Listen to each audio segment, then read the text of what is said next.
welcome to Health Professional Radio. I'm your host, Neil Howard. Thank you so much for joining us for another segment. In this segment, we're going to be speaking with Dr.Theresa Williamson. She's joining us here as a neurosurgeon to talk about her presentation on simplifying surgery, augmented reality, and complex spinal procedures, which addresses the use of augmented reality guided spine surgery and was presented at the 2022 AANS conference. Welcome to Health Professional Radio, Dr. Williamson. Thank you so much for joining us.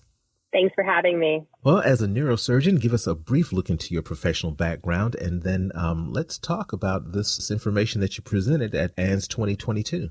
Sure, absolutely. So my training background is that I went to Yale for medical school and then proceeded down to Duke for my neurosurgery residency, and then did a spine fellowship between the orthopedic and neurosurgery departments at Duke, where I learned minimally invasive techniques as well as sort of more large-scale deformity surgery. I am not a healthcare provider, but I was under the impression that any spinal procedure was pretty complex. Yeah, absolutely. I think when we think of it from a spine surgery perspective, certainly from the patient's perspective, anything we're doing to operate on your back is complex, and it's a really crazy day for you. But from our perspective, we think of sort of the more simple degenerative cases as sort of like a single level case. Those are some of those cases where we can, implement minimally invasive techniques. Mm-hmm. We can also do it for the bigger surgeries. When we start thinking about complex spine, we start thinking about big scoliosis curves. So patients you may see that are, really have limited quality of life because they're sort of stuck in a bad posture, or even that deformity or scoliosis of their spine is causing weakness because of, pressure on nerves or the spinal cord itself. Simplifying these types of surgeries, is that the focus of the information that you presented? How can these surgeries be simplified? In my mind, I'm seeing pretty intense curvatures and things of that nature, but not being a neurosurgeon, you tell me.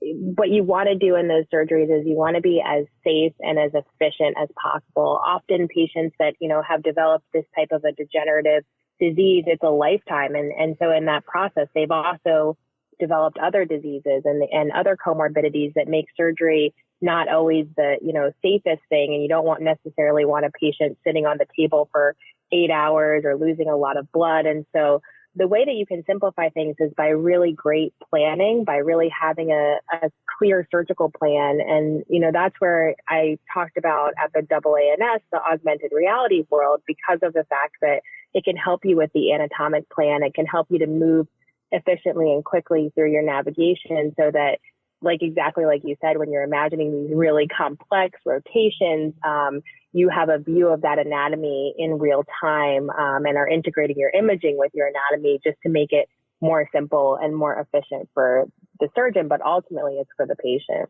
Augmented reality versus virtual reality, how are they related and how are they different? Yeah, so I think in augmented reality, you're really enhancing your own actual reality. So it's your own view of the world. It's your own view of the anatomy with an enhancement. In this case, it's pictures, imaging, CT scan, so that you can navigate your instruments and implants during the surgery. Virtual reality is taking you sort of to a whole nother element where you are out of your own reality. So we may use that, for example, in consenting a patient. Here's what the surgery could potentially look like, versus augmented reality is, okay, we're actually in the surgery. How do we go ahead and enhance what we're seeing so that we can do a better, more efficient job?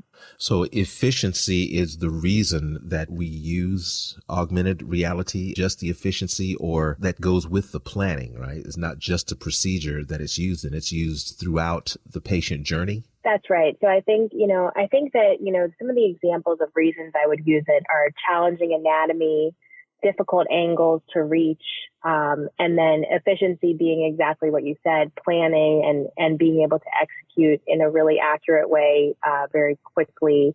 And then also you can use it just purely to be able to see, okay, did I do what I thought I did? Here's what I'm looking at in the patient, and here's what I'm looking at in the imaging. Am I where I thought where I should be? Did I resect that whole bone the way I wanted to? Because, one of the things that can be very costly for everyone involved in spine surgery is having to go back to the operating room after, everything's all said and done, because something's not in the right spot or you didn't do as much work as you wanted to.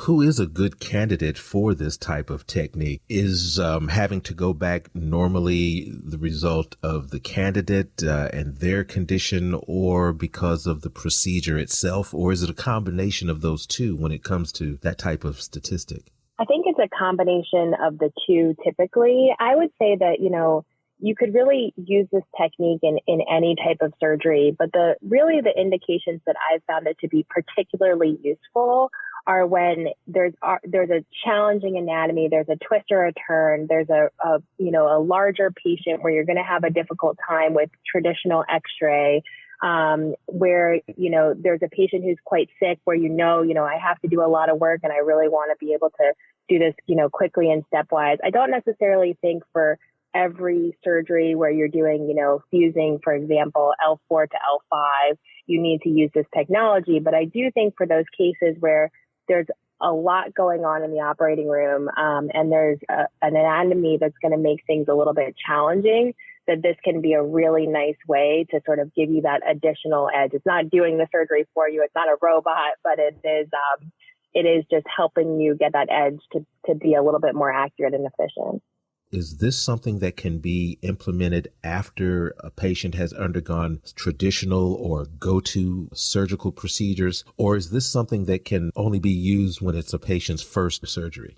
That's a great question. Clearly, some people that have had spine surgery, because oftentimes you have more than one, unfortunately. And when you're a deformity surgeon like I am, often you're seeing patients who have had multiple surgeries in the past. This technique can absolutely be used when patients have had surgery in the past, because what you do is you take a CT scan while they're in the operating room, and then you use that CT scan as your navigation in the augmented reality. So you can use it to confirm where old instrumentation is, to make changes and to add additional instrumentation as well. How much patient understanding is required to implement these procedures? Is this something that patients are extremely interested in, fearful of? In my experience, patients have been really excited about it. I think, they love anything that can help our hands do a better job for them. I think is a win for them, is the way that I've perceived the responses from patients. I think also just there's a cool factor in augmented reality that they're like, wow, that's what you're going to do? That sounds awesome. And I think that patients love engaging in technologic advances.